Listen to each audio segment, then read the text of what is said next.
जबर छत्र तख्त दे मालिक साहिब श्री गुरु ग्रंथ साहिब जी महाराज तिन्हां दी पवित्र हजूरी विच महापुरुषों के पावन पवित्र तप स्थान ते संग्राम का पवित्र दिहाड़ा मनाउण वास्ते एकत्र हुई साध संगत जी सारी अपनियां रसना नूं पवित्र करते हुए एक बारी दास की फतेह प्रवान करो जी। वाहिगुरु जी का खालसा वाहिगुरु जी की फतेह। पिछला जेठ का महीना सतगुरु जी की बख्शिश द्वारा संग संगतां सब संगतां का बतीत हो चुकिया है ते हाड़ के महीने की प्रारंभता शुरू हुई है। हाड़ के महीने की संग्रांत 12 महा जी के पाठ सरवण करने वास्ते संगतां ने जिथे गुरु ग्रंथ साहिब जी महाराज के पावन पवित्र चरणों की हाजरी भरी है उत्थे महान युग पुरुष संत बाबा ज्वाला सिंह जी महाराज तिन्हां दे पावन पवित्र स्थान की हाजरी भर के भी अपने जीवन के श्वास अपनी जिंदगी के श्वासां नूं सफल करने का समा प्राप्त होया है। बहुत बड़े भाग होण तां महापुरुषों की संगत प्राप्त होंदी है।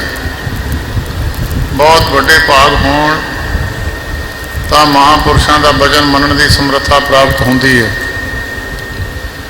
बहुत बड़े पुण्य बनाउण वास्ते महापुरुषों के पावन पवित्र स्थानों दीयां हाजरियां भरनियां महापुरुषों के पावन पवित्र स्थानों ते सेवा करके अपने जीवन के मिले हुए श्वास सेवा करके हत्थां पैरां नूं सफला करना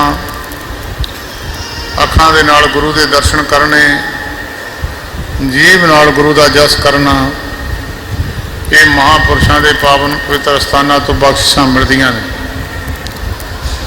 गुरु ग्रंथ साहिब जी की पवित्र बाणी साडे हिंदुस्तान की धरती ते उचारी गई है। बहुत सारी बाणी बाहरलियां स्टेटां ते उचारी गई है पर जिहड़ी 12 महा की बाणी है पंजाब की धरती ते उचारी गई है। हिंदुस्तान दे विचों पंजाब की धरती दे मौसम नूं मुख रख के जो मौसम साडे पंजाब विच वरतदा है उस मौसम के अनुसार 12 महा की बाणी गुरु अर्जन देव महाराज ने उचारी है। क्योंकि जेठ का महीना पंजाब की धरती से बहुत ज़्यादा गर्म होंदा है तो हिंदुस्तान में कुछ इलाके ऐसे भी ने जिथे ये समा ये महीना ठंड वरतदी है। बाहरलियां मुल्कों में कुछ ऐसे मुल्क ने न्यूजीलैंड आस्ट्रेलिया वगैरह मुल्क ने उन्होंने मुल्कों में ये महीने में बर्फ पैंदी है। बहुत ठंडे महीने इस महीने में जलवायु जिहड़ा उत्थे दा है बहुत ठंडा हुंदा है। इस करके पंजाब की धरती का जलवायु नूं मुख रख के पौण पानी नूं मुख रख के गुरु अर्जन देव महाराज ने 12 महा की जिन्नी भी बाणी उचारण की है पंजाब के पौण पानी नूं मुख रख के की है। भावें 12 महा की बाणी आस्ट्रेलिया वर्गे या अमरीका वर्गे मुल्कों में न्यूजीलैंड वर्गे मुल्कों में पढ़ी जाती है पर यह बाणी उन्होंने महीनों से टुकती नहीं है। क्योंकि जेठ महीना तपदा है उन्होंने मुल्कों के जेठ महीना तपदा नहीं है ना हाड़ महीना तपदा है। सो इस करके ये बाणी गुरु अर्जन देव महाराज ने पंजाब के पौण पानी नूं मुख रख के उचारण की है। शरीर का धर्म है 5 तत्तां का शरीर है। उन्हां 5 तत्तां का शरीर होने कारण मनुख के शरीर नूं गर्मी भी लगती है मनुख के शरीर नूं सर्दी भी लगती है। तो जिस तरह का भी मौसम सूरज करके कह लो या जलवायु या कुदरत की ਆਪਣੀ ਬਣਤਰ ਮੁਤਾਬਕ ਜਲਵਾਯੂ ਕਹਿ ਲਓ, ਉਸ ਤਰ੍ਹਾਂ ਦਾ ਮੌਸਮ ਸਰੀਰ ਨੂੰ ਮਨੁੱਖ ਨੂੰ ਵਿਆਪਦਾ ਹੈ। ਠੰਡ ਦੇ ਮੌਸਮ ਵਿੱਚ ਮਨੁੱਖ ਸਰੀਰ 'ਤੇ ਜ਼ਿਆਦਾ ਕੱਪੜੇ ਪਹਿਨਦਾ ਹੈ, ਅਤੇ ਜਦੋਂ ਗਰਮੀ ਆ ਜਾਂਦੀ ਹੈ ਮਨੁੱਖ ਆਪਣੇ ਸਰੀਰ ਤੋਂ ਕੱਪੜੇ ਉਤਾਰ ਦਿੰਦਾ, ਘੱਟ ਕੱਪੜੇ ਕਰ ਦਿੰਦਾ ਹੈ। ਜਾਂ ਏਸੀ ਜਾਂ ਹੋਰ ਪੱਖੇ, ਬਹੁਤ ਸਾਰੇ ਸਾਧਨ ਮਨੁੱਖ ਨੇ ਗਰਮੀ ਤੋਂ ਬਚਣ ਵਾਸਤੇ ਬਣਾਏ ਨੇ, ਅਤੇ ਠੰਡ ਤੋਂ ਬਚਣ ਵਾਸਤੇ ਵੀ ਬੜੇ ਢੰਗ ਤਰੀਕੇ ਮਨੁੱਖ ਨੇ, ਸਾਇੰਸ ਨੇ ਤਰੱਕੀ ਕੀਤੀ ਹੈ। ਗਰਮ ਮਹੀਨਿਆਂ ਦੇ ਵਿੱਚ ਵੀ ਮਨੁੱਖ ਨੂੰ ਕਈ ਕਮਰਿਆਂ ਵਿੱਚ ਠੰਡ ਲੱਗਣ ਲੱਗ ਜਾਂਦੀ ਹੈ, ਪਰ ਜੇ ਸਹੀ, ਇਹ ਤਾਂ ਬਣਾਈਆਂ ਹੋਈਆਂ ਚੀਜ਼ਾਂ ਨੇ, ਜਿਹੜੀ ਸਹੀ ਢੰਗ ਤਰੀਕੇ ਦੇ ਨਾਲ ਕੁਦਰਤ ਦਾ ਖੇਲ ਹੈ, ਕੁਦਰਤ ਦੀ ਜਿਹੜਾ ਬਣਾਈ ਹੋਈ ਬਣਤਰ ਹੈ, ਉਹਦੇ ਅਨੁਸਾਰ ਇਹ 2 ਮਹੀਨੇ ਬਹੁਤ ਗਰਮ ਹੁੰਦੇ ਨੇ। ਮਨੁੱਖ ਦੇ ਸਰੀਰ ਨੂੰ ਗਰਮੀ ਵਿਆਪਦੀ ਹੈ।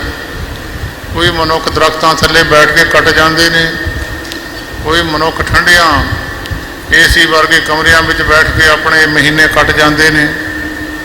ਇਹਨਾਂ ਗੱਲਾਂ ਤੋਂ ਬਚਣ ਵਾਸਤੇ, ਠੰਡ ਗਰਮੀ ਤੋਂ ਬਚਣ ਵਾਸਤੇ ਬਹੁਤ ਸਾਰੇ ਸਰੀਰ ਐਸੇ ਨੇ ਜਿਨ੍ਹਾਂ ਨੂੰ ਨਾ ਤਾਂ ਬਹੁਤੀ ਠੰਡ ਲੱਗਦੀ ਹੈ ਅਤੇ ਨਾ ਬਹੁਤੀ ਗਰਮੀ ਲੱਗਦੀ।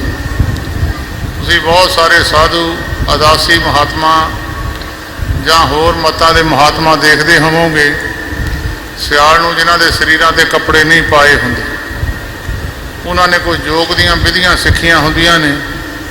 ਉਹ ਯੋਗ ਦੀਆਂ ਵਿਧੀਆਂ ਸਿੱਖਣ ਹੋਣ ਕਾਰਨ ਉਹਨਾਂ ਦੇ ਸਰੀਰ ਵਿੱਚ ਗਰਮੀ ਸਰਦੀ, ਜਿਸ ਤਰ੍ਹਾਂ 2 ਨਦੀਆਂ ਚੱਲਦੀਆਂ ਨੇ ਹਰੇਕ ਮਨੁੱਖ ਦੇ ਸਰੀਰ ਦੇ ਅੰਦਰ, ਉਹ ਜਿਹੜੇ ਮਨੁੱਖ ਇਹਨਾਂ ਗੱਲਾਂ ਨੂੰ ਜਾਣਦੇ ਨੇ, ਉਹ 2 ਨਦੀਆਂ ਦੇ ਵਿੱਚੋਂ ਗਰਮੀਆਂ ਦੇ ਵਿੱਚ ਠੰਡੀ ਨਦੀ ਚਲਾ ਲੈਂਦੇ ਆ ਅਤੇ ਸਰਦੀਆਂ ਵਿੱਚ ਗਰਮ ਨਦੀ ਨੂੰ ਚਲਾ ਲੈਂਦੇ।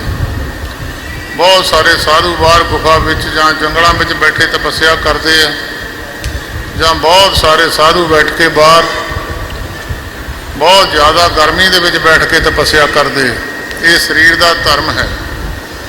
ਇਸ ਸਰੀਰ ਦੇ ਧਰਮ ਨੂੰ ਮਹਾਂਪੁਰਸ਼ਾਂ ਨੇ ਬੜਾ ਆਪਣੇ ਢੰਗ ਤਰੀਕਿਆਂ ਦੇ ਨਾਲ,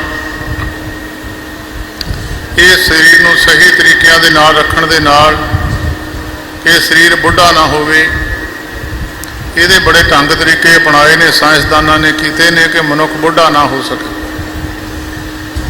ਬਹੁਤ ਸਾਰੇ ਸਾਇੰਸਦਾਨਾਂ ਨੇ ਤਰੀਕੇ ਬਣਾਏ ਨੇ ਕਿ ਮਨੁੱਖ ਬਿਮਾਰ ਨਾ ਹੋ ਸਕੇ।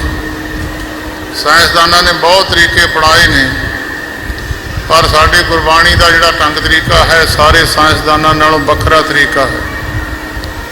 ਹਿੰਦੁਸਤਾਨ ਦੀ ਧਰਤੀ ਦੇ ਉੱਤੇ ਤਕਰੀਬਨ 2000 ਸਾਲ ਤੋਂ ਵੱਧ ਸਮਾਂ ਹੋ ਚੁੱਕਿਆ ਹੈ। ਇੱਕ ਰਾਜਾ ਸੁਧੋਧਨ ਰਾਜ ਕਰਦਾ ਸੀ। ਉਹ ਰਾਜਾ ਸੁਧੋਧਨ ਦੇ ਘਰ ਇੱਕ ਲੜਕਾ ਪੈਦਾ ਹੋਇਆ ਜਿਹਦਾ ਨਾਮ ਸਿਧਾਰਥ ਰੱਖਿਆ ਗਿਆ। ਉਹ ਸਿਧਾਰਥ ਜਦੋਂ ਪੈਦਾ ਹੋਇਆ, ਅੱਜ ਤੋਂ ਕੁਝ ਸਮਾਂ ਤਕਰੀਬਨ 25, 30, 50 ਸਾਲ ਪਹਿਲਾਂ, ਬਹੁਤ ਸਾਰੇ ਲੋਕ ਆਪਣੇ ਬੱਚਿਆਂ ਦੀਆਂ ਜਨਮ ਕੁੰਡਲੀਆਂ ਬਣਾ ਲੈਂਦੇ ਹੁੰਦੇ ਸੀ। ਗੁਰੂ ਨਾਨਕ ਪਾਤਸ਼ਾਹ ਜੀ ਦੀ ਵੀ ਜਨਮ ਕੁੰਡਲੀ ਬ੍ਰਾਹਮਣ ਹਰਦਿਆਲ ਵੱਲੋਂ ਬਣਾਈ ਗਈ ਸੀ। ਅੱਜ ਵੀ ਬਹੁਤ ਸਾਰੇ ਵਿਦਿਆ, ਜੋਤਿਸ਼ ਵਿਦਿਆ 'ਤੇ ਵਿਸ਼ਵਾਸ ਰੱਖਣ ਵਾਲੇ ਪੁਰਖ ਉਹ ਆਪਣੀਆਂ ਜਨਮ ਕੁੰਡਲੀਆਂ ਬਣਾ ਲੈਂਦੇ ਆ, ਅਤੇ ਜਨਮ ਕੁੰਡਲੀ ਦੇ ਮੁਤਾਬਕ ਜੋਤਿਸ਼ ਵਿਦਿਆ ਗਣਿਤ ਦੇ ਅਨੁਸਾਰ ਉਹਦੇ ਜੀਵਨ ਦਾ ਹਾਲ ਜੋਤਸ਼ੀ ਇਕੱਲੇ ਮਹੀਨੇ ਦਾ, ਇਕੱਲੇ ਦਿਨ ਦਾ ਹਿਸਾਬ ਕਿਤਾਬ ਦੱਸ ਦਿੰਦੇ। ਉਦੋਂ ਜਨਮ ਕੁੰਡਲੀ ਜਦੋਂ ਉਸ ਬੱਚੇ ਦੀ ਦੇਖੀ ਗਈ, ਉਹਦੇ ਵਿੱਚ ਜਨਮ ਕੁੰਡਲੀ ਦੱਸਣ ਵਾਲਿਆਂ ਨੇ ਵਿਦਿਆ, ਜੋਤਿਸ਼ ਵਿਦਿਆ ਦੇ ਜਾਣੂ ਜਿਹੜੇ ਲੋਕ ਸਨ, ਉਹਨਾਂ ਨੇ ਇਹ ਵਿਦਿਆ ਦੇ ਰਾਹੀਂ ਦੱਸਿਆ ਕਿ ਲੜਕਾ ਜਿਹੜਾ ਹੈ ਇਹਨੂੰ 12 ਸਾਲ ਬਾਹਰ ਦੁਨੀਆ ਦੀ ਹਵਾ ਨਹੀਂ ਲੱਗਣੀ ਚਾਹੀਦੀ।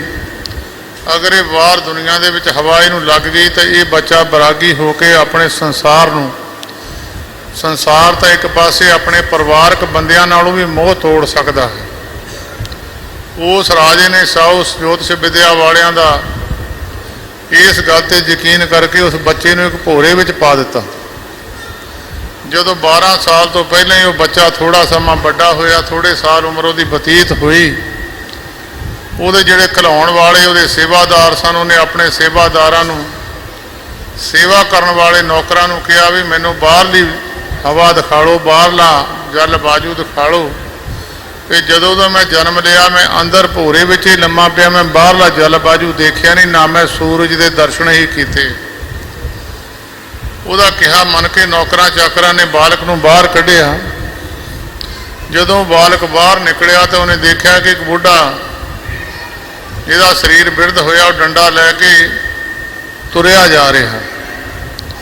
ਉਹ ਮਲੜ ਕੇ ਸਿਧਾਰਥ ਨੇ ਆਪਣੀ ਬੱਗੀ ਰੋਕੀ, ਉਸ ਬਜ਼ੁਰਗ ਨੂੰ ਪੁੱਛਿਆ, ਬਾਬਾ ਤੈਨੂੰ ਕੀ ਹੋਇਆ, ਤੇਰੇ ਸਰੀਰ ਨੂੰ ਕੀ ਹੋਇਆ?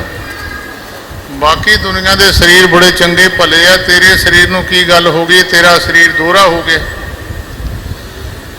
वो बजुर्ग कहन लग्या, काका इस अखीर दे विच ये अवस्था सारियां ते आ जाती है। गुरु ग्रंथ साहिब जी दे विच बाबे फरीद साहब वर्गियां ने महापुरुषों ने गल लिखी है, बुढ़ा होया सेख फरीद कंबण लगी दे, जे 100 बरियां जीवना प्रीतन होसी खे। नौवें पातशाह जी ने भी ये गल गुरु ग्रंथ साहिब में लिखी है भी अखीर नूं मनुख दा शरीर रहिंदा रहिंदा रह जांदा, सिर कांपियो पग डगमगे नैन जोत ते हीन, कहो नानके बिद पई तऊ न हर रसलीन।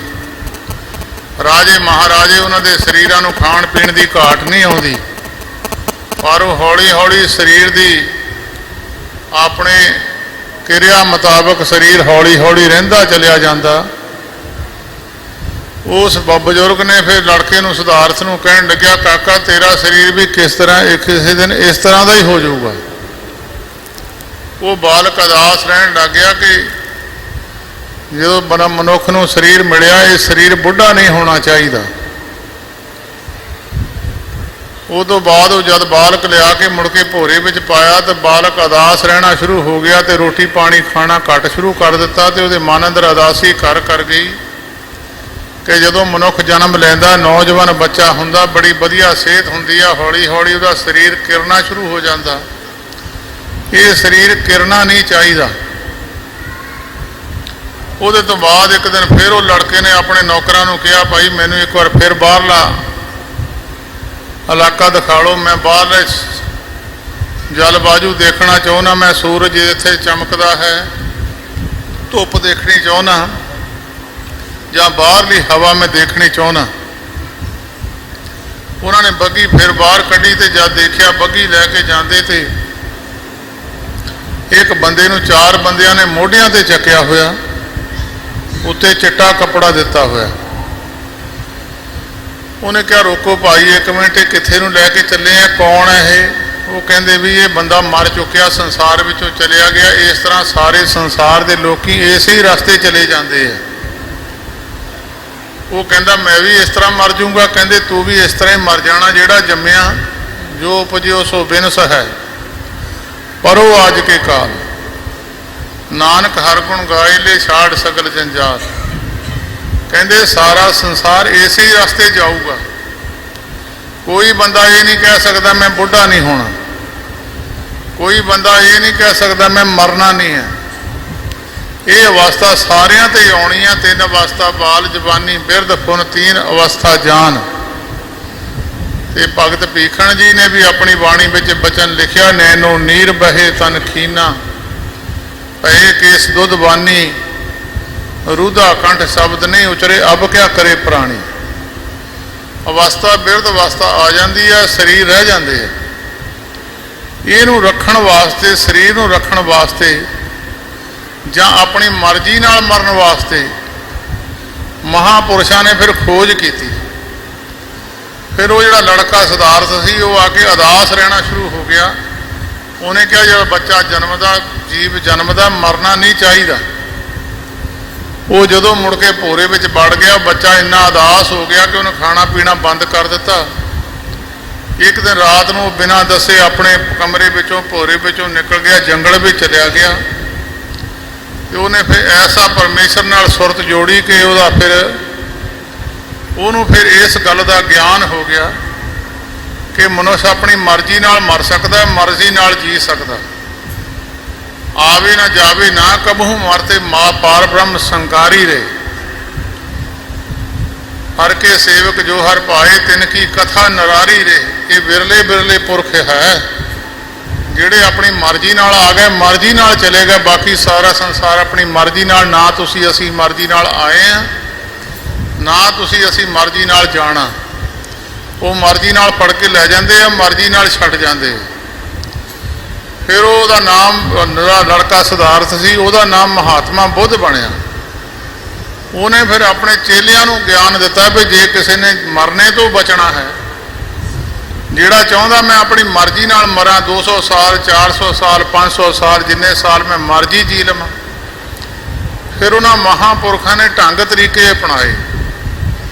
ਸਾਡੇ ਗੁਰੂ ਗ੍ਰੰਥ ਸਾਹਿਬ ਜੀ ਮਹਾਰਾਜ ਸਭ ਤੋਂ ਬਾਅਦ ਦਾ ਗ੍ਰੰਥ ਜਿਹੜਾ ਹੈ, ਉਹ ਗੁਰੂ ਗ੍ਰੰਥ ਸਾਹਿਬ ਜੀ ਮਹਾਰਾਜ ਨੇ ਜਿਹੜੇ ਪ੍ਰਵਾਨ ਗ੍ਰੰਥ ਨੇ ਦਰਗਾਹ ਵਿੱਚੋਂ, ਉਹਨਾਂ ਦੇ ਵਿੱਚ ਜਿੰਨੇ ਮਹਾਤਮਾ ਦੀ ਬਾਣੀ ਹੈ, ਉਹਨਾਂ ਨੇ ਫਿਰ ਇਸ ਗੱਲ ਤੇ ਜ਼ੋਰ ਦਿੱਤਾ ਕਿ ਜੇ ਮਨੁੱਖ ਨੇ ਸਰਦੀ ਗਰਮੀ ਤੋਂ ਬਚਣਾ ਹੈ, ਮਨੁੱਖ ਨੂੰ ਸਰਦੀ ਗਰਮੀ ਤੰਗ ਕਰਦੀ ਆ। ਹੁਣ ਭਾਵੇਂ ਮਨੁੱਖ ਨੇ ਸਾਇੰਸ ਤਰੱਕੀ ਕਰ ਗਈ ਹੈ, ਜੇ ਬਿਜਲੀ ਚਲੀ ਜਾਵੇ ਤਾਂ ਅੱਧੀ ਦੁਨੀਆ ਉਦੋਂ ਸਰੀਰ ਛੱਡ ਜਾਊਗੀ। ਦੁਨੀਆ ਇੱਥੇ ਤੱਕ ਬਿਜਲੀ ਨਾਲ ਲੱਗ ਗਈ ਆ ਕਿ ਜੇ ਬਿਜਲੀ ਅੱਜ ਖਤਮ ਹੋ ਗਈ ਤਾਂ ਅੱਧੀ ਦੁਨੀਆ ਉਦੋਂ ਸਰੀਰ ਛੱਡ ਜਾਊਗੀ। ਦੁਨੀਆ ਦਾ ਸਰੀਰ ਹੀ ਬਿਜਲੀ ਨਾਲ ਲੱਗ ਚੁੱਕਿਆ।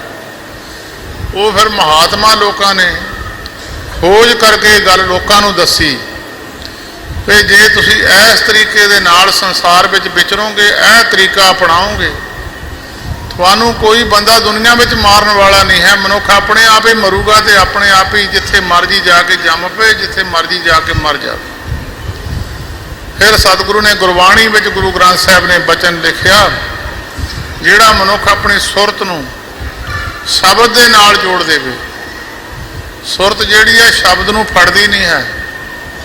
4 ਮਿੰਟ ਦੀ ਅਰਦਾਸ ਹੁੰਦੀ ਆ, ਇਹ ਸੁਰਤ ਇੱਧਰ ਉੱਧਰ ਨੱਠੀ ਫਿਰਦੀ ਹੈ, ਇਹ ਇਕਾਗਰ ਚਿੱਤ ਨਹੀਂ ਹੁੰਦੀ। ਜਿੰਨਾ ਚਿਰ ਸੁਰਤ ਇਕਾਗਰ ਚਿੱਤ ਨਹੀਂ ਹੁੰਦੀ, ਅਰਦਾਸ ਪ੍ਰਵਾਨ ਨਹੀਂ ਹੁੰਦੀ। ਸੁਰਤ ਇਕਾਗਰ ਚਿੱਤ ਹੋ ਜਾਵੇ, ਜਿਹੜੀ ਸੁਰਤੀ ਇੱਧਰ ਉੱਧਰ ਨੱਠੀ ਫਿਰਦੀ ਹੈ, ਜੇ ਉਹ ਰੁਕ ਜਾਵੇ ਤਾਂ ਸਮਝ ਲਓ ਉਹੀ ਪਰਮੇਸ਼ਰ ਹੈ। ਉਹਨੂੰ ਹੀ ਗੁਰੂ ਗ੍ਰੰਥ ਸਾਹਿਬ ਵਿੱਚ ਲਿਖਿਆ ਵੀ ਉਹੀ ਪਰਮੇਸ਼ਰ ਹੈ। ਜੋ ਸ਼ਬਦ ਨਾਲ ਜੁੜ ਜਾਵੇ ਤਾਂ ਪਰਮੇਸ਼ਰ ਨਾਲ ਮਨੁੱਖ ਜੁੜ ਗਿਆ। ਮਨ ਤੂੰ ਜੋਤ ਸਰੂਪ ਹੈ, ਆਪਣਾ ਮੂਲ ਪਛਾਣ, ਮਨ ਹਰ ਜੀ ਤੇਰੇ ਨਾਲ ਹੈ, ਗੁਰਮਤੀ ਰੰਗ ਮਾਣ। ਪਰਮੇਸ਼ਰ ਅੰਦਰ ਹੀ ਹੈ, ਬਾਹਰ ਭੱਜਣ ਨੱਠਣ ਦੀ ਜ਼ਰੂਰਤ ਨਹੀਂ ਹੈ। ਸਿਰਫ ਸੁਰਤ ਨੂੰ ਰੋਕ ਕੇ ਸ਼ਬਦ ਨਾਲ ਜੋੜਨਾ। ਫਿਰ ਸਤਿਗੁਰੂ ਜੀ ਬਾਣੀ ਵਿੱਚ ਲਿਖਿਆ ਵੀ ਇਹ ਗੱਲ ਹਰੇਕ ਬੰਦੇ ਨੂੰ ਨਹੀਂ ਮਿਲ ਸਕਦੀ। ਜਿਹੜਾ ਕੋਈ ਕਹੇ ਹਰੇਕ ਹੀ ਬੰਦਾ ਕਹੇ ਮੈਂ ਸੁਰਤ ਸ਼ਬਦ ਨਾਲ ਜੋੜ ਲਵਾਂ, ਨਹੀਂ। ਸਤਿਗੁਰੂ ਜੀ ਕਹਿੰਦੇ ਸ਼ਬਦ ਮਰੋ ਫਿਰ ਜੀਵੋ ਸਦ ਹੀ, ਤਾਂ ਫਿਰ ਮਰਨ ਨਾ ਹੋਈ। ਦਾਤੇ ਦਾਤ ਰੱਖੀ ਹੱਥ ਆਪਣੇ, ਜਿਸ ਭਾਵੇ ਤਿਸ ਦੇਈ। ਇਹ ਦਾਤ ਪਰਮੇਸ਼ਰ ਦੀ ਆ। ਤਾਂ ਸਤਿਗੁਰੂ ਜੀ ਨੇ, ਗੁਰੂ ਅਰਜਨ ਦੇਵ ਮਹਾਰਾਜ ਨੇ ਕਿਹਾ, ਅਸਾੜ ਤਪੰਦਾ ਤਿਸ ਲੱਗੇ। ਇਹ ਹਾੜ ਦੀ ਗਰਮੀ ਉਹਨਾਂ ਪੁਰਸ਼ਾਂ ਨੂੰ ਵਿਆਪਦੀ ਹੈ ਜਿਨ੍ਹਾਂ ਦੀ ਸੁਰਤ ਸੰਸਾਰ ਨਾਲ ਜੁੜੀ ਹੋਈ ਹੈ, ਜਿਨ੍ਹਾਂ ਦੀ ਸੁਰਤ ਸੰਸਾਰ ਦੇ ਪਦਾਰਥਾਂ ਨਾਲ, ਸੰਸਾਰੀ ਸੁੱਖਾਂ ਨਾਲ, ਸੰਸਾਰੀ ਧੀਆਂ ਪੁੱਤਾਂ ਕਟੰਬਰਿਆਂ ਦੇ ਨਾਲ, ਜਿਨ੍ਹਾਂ ਦੀ ਸੁਰਤ ਉਹਨਾਂ ਨਾਲ ਜੁੜੀ ਹੋਈ ਆ। ਉਹਨਾਂ ਦੇ ਅੰਦਰ ਇਹ ਗੱਲਾਂ ਆ ਕੇ ਉਹ ਮਨੁੱਖ, ਉਹਨਾਂ ਨੂੰ ਗਰਮੀ ਵੀ ਲੱਗਦੀ ਹੈ, ਸਰਦੀ ਵੀ ਲੱਗਦੀ ਹੈ, ਤੇ ਸਾਰੀਆਂ ਗੱਲਾਂ ਉਹਨਾਂ ਨੂੰ ਵਿਆਪਦੀਆਂ। ਜਿਨ੍ਹਾਂ ਦੀ ਸੁਰਤ ਨਾਮ ਨਾਲ ਜੁੜ ਜਾਂਦੀ ਹੈ, ਉਹਨਾਂ ਨੂੰ ਫਿਰ ਨਾ ਠੰਡ ਵਿਆਪਦੀ ਹੈ, ਨਾ ਗਰਮੀ ਵਿਆਪਦੀ ਹੈ। ਦੇਖ ਲਓ, ਜਾ ਜਾ ਕੇ ਹੇਮਕੁੰਟ ਸਾਹਿਬ ਦੀਆਂ ਪਹਾੜੀਆਂ ਤੇ ਬੜੇ ਮਹਾਤਮਾ ਲੋਕ ਤਪੱਸਿਆ ਕਰਦੇ ਆ, ਤੇ ਉਹਨਾਂ ਨੂੰ ਠੰਡ ਨਹੀਂ ਲੱਗਦੀ, ਸਿਰਫ ਉਹ ਨਾਮ ਨਾਲ ਜੁੜੇ ਹੋਏ। ਤਾਂ ਸਤਿਗੁਰੂ ਗੁਰੂ ਅਰਜਨ ਦੇਵ ਮਹਾਰਾਜ ਕਹਿੰਦੇ ਅਸਾੜ ਤਪੰਦਾ, ਇਹ ਪੰਜਾਬ ਦੀ ਧਰਤੀ ਦਾ ਜਲ ਬਾਜੂ ਹੈ। ਪੰਜਾਬ ਦੀ ਧਰਤੀ ਦੀ ਗੱਲ ਇਹ ਕੀਤੀ ਆ। ਅਸਾੜ ਹਾੜ ਦੇ ਮਹੀਨੇ ਦਾ ਤਪਸ ਉਹਨਾਂ ਮਨੁੱਖਾਂ ਨੂੰ ਤੰਗ ਕਰਦੀ ਆ। ਹਰ ਨਾ ਹੋ ਨਾ ਜਿੰਨਾ ਪਾਸ, ਬਿਜਲੀ ਚਲੇ ਵੀ ਜਾਵੇ, ਚਾਹੇ ਠੰਡ ਹੋਵੇ ਚਾਹੇ ਨਾ ਹੋਵੇ, ਚਾਹੇ ਪੱਖਾ ਹੋਵੇ ਚਾਹੇ ਨਾ ਹੋਵੇ, ਜਿਹਦੇ ਕੋਲ ਪਰਮੇਸ਼ਰ ਦਾ ਨਾਮ ਨਹੀਂ ਆ ਉਹਨੂੰ ਗਰਮੀ ਲੱਗੂਗੀ ਲੱਗੂਗੀ, ਭਾਵੇਂ ਏਸੀ ਵਿੱਚ ਵੀ ਬੈਠਾ ਹੋਵੇ। ਉਹਨੂੰ ਮਨੁੱਖ ਨੂੰ ਹੋਰ ਸੰਸਾਰ ਦੇ ਵਿੱਚ ਟੈਨਸ਼ਨ ਹੀ ਇੰਨੀ ਬਣੀ ਹੋਈ ਆ ਕਿ ਮਨੁੱਖ ਨੂੰ ਸ਼ਾਂਤੀ ਆ ਹੀ ਨਹੀਂ ਸਕਦੀ। ਮਨੁੱਖ ਦਾ ਮਨ ਜਿੰਨੇ ਚਿਰ ਸ਼ਾਂਤ ਨਹੀਂ ਹੁੰਦਾ, ਸਰੀਰ ਨੂੰ ਭਾਵੇਂ ਏਸੀ ਵਿੱਚ ਬਹਾਲ ਲਓ, ਜੇ ਮਨ ਸ਼ਾਂਤ ਨਹੀਂ ਆ ਤਾਂ ਮਨੁੱਖ ਦਾ ਸਰੀਰ ਸ਼ਾਂਤ ਨਹੀਂ ਹੁੰਦਾ, ਭਾਵੇਂ ਲੱਖ ਯਤਨ ਕੋਈ ਕਰ ਲਵੇ। ਜੇ ਮਨੁੱਖ ਦਾ ਮਨ ਤਪਿਆ ਹੋਇਆ, ਉਹਨੂੰ ਜਿੱਥੇ ਮਰਜ਼ੀ ਬਹਾਲ ਦਿਓ। ਮਨ ਦੀ ਗਰਮੀ, ਮਨ ਸ਼ਾਂਤ, ਪਰਮੇਸ਼ਰ ਦੇ ਨਾਮ ਤੋਂ ਬਿਨਾਂ ਮਨ ਸ਼ਾਂਤ ਹੋ ਨਹੀਂ ਸਕਦਾ। ਜਿਨ੍ਹਾਂ ਦੇ ਮਨ ਸ਼ਾਂਤ ਹੋ ਗਏ ਉਹਨਾਂ ਦੇ ਤਨ ਆਪਣੇ ਆਪ ਹੀ ਸ਼ਾਂਤ ਹੋ ਜਾਂਦੇ। ਅਸਾੜ ਤਪੰਦਾ ਤਿਸ ਲੱਗੇ ਹਰ ਨਾਹੋ ਨ ਜਿਨ੍ਹਾਂ ਪਾਸ, ਜਗ ਜੀਵਨ ਪੁਰਖ ਤਿਆਗ ਕੇ ਮਾਨਸ ਸੰਧੀ ਆਸ। ਇਹ ਉਹਨਾਂ ਲੋਕਾਂ ਦੀ ਗੱਲ ਕੀਤੀ ਆ ਜਿਹੜੇ ਪਰਮੇਸ਼ਰ ਨੂੰ ਛੱਡ ਕੇ ਸੰਸਾਰ ਦੇ ਵਿੱਚ ਲੋਕਾਂ ਦੀ ਆਸ ਰੱਖ ਕੇ ਬੈਠੇ ਆ। ਕਿਸੇ ਨੂੰ ਭੈਣ ਦਾ ਆਸਰਾ, ਕਿਸੇ ਨੂੰ ਭਾਈ ਦਾ, ਕਿਸੇ ਨੂੰ ਲੀਡਰ ਦਾ ਆਸਰਾ, ਕਿਸੇ ਨੂੰ ਅਫਸਰਾਂ ਦਾ ਆਸਰਾ, ਕਿਸੇ ਦਾ ਕੋਈ ਰਿਸ਼ਤੇਦਾਰ ਅਫਸਰ ਲੱਗਿਆ ਹੋਇਆ ਉਹਦਾ ਆਸਰਾ। ਸਤਿਗੁਰੂ ਜੀ ਕਹਿੰਦੇ ਭਾਈ ਇਹ ਗੱਲਾਂ ਆਸਰੇ ਵਾਲੀਆਂ ਨਹੀਂ। ਜਗ ਜੀਵਨ ਪੁਰਖ ਤਿਆਗ ਕੇ ਮਾਨਸ ਸੰਧੀ ਆਸ, ਦੂਜੇ ਪਾਏ ਬਗੋਚੀਏ ਗਲ ਪਈ ਸੋ ਜੰਮ ਕੀ ਪਾਸ। ਜਿੱਦਾਂ ਮਨੁੱਖ ਨੇ ਸੜਕ ਪਾਰ ਕਰਨੀ ਹੋਵੇ, ਇੱਕ ਮਨੁੱਖ ਦਾ ਮਨ ਬਣਾ ਲੈਂਦਾ ਵੀ ਸੜਕ ਪਾਰ ਮੈਂ ਕਰ ਜਾਣੀ ਆ, ਗੱਡੀ ਮੋਟਰ ਆਉਂਦੀਆਂ ਮੈਂ ਲੰਘ ਜਾਣਾ, ਉਹ ਸੜਕ ਪਾਰ ਕਰ ਜਾਂਦਾ। ਇੱਕ ਬੰਦਾ ਦੋ ਚਿੱਤਾ ਹੋ ਜਾਂਦਾ ਮੈਂ ਲੰਘਾਂ ਕਿ ਨਾ ਲੰਘਾਂ, ਉਹ ਬੰਦਾ ਫਸ ਜਾਂਦਾ। ਇਸੇ ਤਰ੍ਹਾਂ ਬੰਦਾ ਉਹ ਫਸਦਾ, ਉਹਦੇ ਗਲ 'ਚ ਜੰਮਦੀ ਫਾਂਸੀ ਪੈਂਦੀ ਆ ਜਿਹਨੂੰ ਗੁਰੂ ਗ੍ਰੰਥ ਸਾਹਿਬ ਜੀ ਤੇ ਬੇਵਿਸ਼ਵਾਸੀ ਹੋਈ ਹੈ, ਜਿਹਨੂੰ ਪਰਮੇਸ਼ਰ ਦੇ ਨਾਮ ਤੇ ਬੇਵਿਸ਼ਵਾਸੀ ਹੈ, ਜਿਹਨੂੰ ਮਹਾਂਪੁਰਸ਼ਾਂ ਦੇ ਬਚਨਾਂ ਤੇ ਬੇਵਿਸ਼ਵਾਸੀ ਹੈ, ਉਹ ਫਿਰ ਮਨੁੱਖ ਉਹਨਾਂ ਦੇ ਗਲ ਦੇ ਵਿੱਚ ਜੰਮਦੀ ਫਾਂਸੀ ਪਵੇਗੀ ਪਵੇਗੀ। ਇਹ ਕੋਈ ਝੂਠੀ ਗੱਲ ਨਹੀਂ ਹੈ, ਗੁਰੂ ਗ੍ਰੰਥ ਸਾਹਿਬ ਜੀ ਦਾ ਬਚਨ ਹੈ। ਰਹਿਣ ਬਿਹਾਣੀ ਪਛਤਾਣੀ ਉੱਠ ਚਲੀ ਗਈ ਨਿਰਾਸ। ਹਰੇਕ ਬੰਦੇ ਦੀ ਜਿਹੜੀ ਜ਼ਿੰਦਗੀ ਹੈ ਇੱਕ ਰਾਤ ਦੀ ਦੱਸੀ ਆ। ਇੱਕ ਕੋਈ ਚਾਹੇ 50 ਸਾਲ ਹੈ ਕਿ 100 ਸਾਲ ਹੈ, ਕਿਸੇ 200 ਸਾਲ ਦੀ ਉਮਰ ਹੈ, ਭਾਵੇਂ ਜਿੰਨੀ ਮਰਜ਼ੀ ਉਮਰ ਹੋਵੇ। ਗੁਰੂ ਗ੍ਰੰਥ ਸਾਹਿਬ ਵਿੱਚ ਇੱਕ ਦੇ ਰਾਤ ਦੀ ਉਮਰ ਲਿਖੀ ਆ। ਏਕ ਰਹਿਣ ਕੇ ਪਹੁਣ ਤੁਮ ਆਏ ਬਹੁ ਜੁਗ ਆਸ ਵਧਾਏ। ਮਹਾਂਪੁਰਸ਼ ਬਚਨ ਕਰਦੇ ਵੇ ਜਿੱਦਾਂ ਕੋਈ ਪ੍ਰਾਹੁਣਾ ਕਿਸੇ ਦੇ ਘਰ ਜਾਂਦਾ, ਉਹ ਉੱਥੇ ਇੱਕ ਰਾਤ ਰਹਿ ਲਵੇ, 2 ਰਾਤ ਰਹਿ ਲਵੇ, 10 ਰਾਤਾਂ ਰਹਿ ਲਵੇ, ਉਹ ਉੱਥੇ ਕਿਸੇ ਚੀਜ਼ ਵਿੱਚ ਖੁੱਬਦਾ ਨਹੀਂ ਹੈ। ਉਹ ਕਹਿੰਦਾ ਮੇਰੀ ਨਹੀਂ ਹੈ, ਮੈਂ ਚਲੇ ਜਾਣਾ, ਮੈਂ ਕੱਲ ਨੂੰ ਮੈਂ 2 ਦਿਨ ਰਹਿਣਾ, 3 ਦਿਨ ਰਹਿਣਾ। ਕਹਿੰਦੇ ਸੰਸਾਰ ਵਿੱਚ ਪ੍ਰਾਹੁਣੇ ਦੀ ਤਰ੍ਹਾਂ ਰਹੇ। ਜਿੱਦਾਂ ਪ੍ਰਾਹੁਣਾ ਆ ਕੇ ਰਾਤ ਰਿਹਾ, ਉਹ ਚਲਿਆ ਗਿਆ, ਕਿਸੇ ਚੀਜ਼ ਵਿੱਚ ਖੁੱਬਿਆ ਨਹੀਂ ਹੈ। ਇਸ ਤਰ੍ਹਾਂ ਸੰਸਾਰ ਵਿੱਚ ਪ੍ਰਾਹੁਣੇ ਦੀ ਤਰ੍ਹਾਂ ਆ ਕੇ ਰਹੀ। ਏਕ ਰਹਿਣ ਕੇ ਪਹੁਣ ਤੁਮ ਆਏ ਬਹੁ ਜੁਗ ਆਸ ਵਧਾਏ। ਤਾਂ ਸਤਿਗੁਰੂ ਜੀ ਕਹਿੰਦੇ ਭਾਈ ਰਹਿਣ ਬਿਹਾਣੀ ਪਛਤਾਣੀ, ਇਹ ਜਿਹੜੀ ਰਾਤ ਸੀ ਮਨੁੱਖ ਦੀ ਪਛਤਾਵੇ ਵਿੱਚ ਲੰਘ ਗਈ। ਇਹ ਸੋਚਾਂ ਸੋਚਦੇ ਹੀ ਲੰਘ ਗਈ। ਉੱਠ ਚਲੀ ਗਈ ਨਿਰਾਸ। ਪਰ ਇੱਕ ਗੱਲ ਚੇਤੇ ਰੱਖਿਓ, ਜਿਨ ਕੋ ਸਾਧੂ ਭੇਟੀਏ ਦਰਗਾਹ ਹੋਏ ਰਾਸ। ਜਿਹੜੇ ਮੁੰਡੇ ਹੁਣ 20-20 ਸਾਲ ਦੇ, 15-15 ਸਾਲ ਦੇ, 25-25 ਸਾਲ ਦੇ ਮਹਾਂਪੁਰਸ਼ਾਂ ਦੀ ਸੰਗਤ ਵਿੱਚ ਆ ਗਏ, ਉਹਨਾਂ ਦਾ ਜੀਵਨ ਬਣ ਗਿਆ। ਇੰਨੀ ਕੁ ਉਮਰ ਵਿਗੜਨ ਦੀ ਹੁੰਦੀ, ਇੰਨੀ ਕੁ ਸਿਧਰਨ ਦੀ ਹੁੰਦੀ। ਜਿਹੜਾ ਇੰਨੀ ਕੁ ਉਮਰ 'ਚ ਆ ਕੇ ਮਹਾਂਪੁਰਸ਼ਾਂ ਦੀ ਸ਼ਰਨ ਗ੍ਰਹਿਣ ਕਰ ਲੈਂਦਾ, ਉਹ ਫਿਰ ਸਾਰੀ ਜ਼ਿੰਦਗੀ ਮਹਾਂਪੁਰਸ਼ਾਂ ਦੇ ਬਚਨਾਂ ਤੇ ਚੱਲ ਕੇ ਇਹ ਪੁਰਸ਼ਾਂ ਦੀ ਦਰਗਾਹ ਵਿੱਚ ਖਲਾਸੀ ਹੋ ਜਾਂਦੀ। ਦਰਗਾਹ ਵਿੱਚ ਇਹਨਾਂ ਨੂੰ ਕੋਈ ਰੇਰੇ ਦਰਗਾਹ ਕਹੇ ਨਾ ਕਹੂ ਆਓ ਬੈਠ ਆਦਰ ਸੁਭ ਦੇਊ।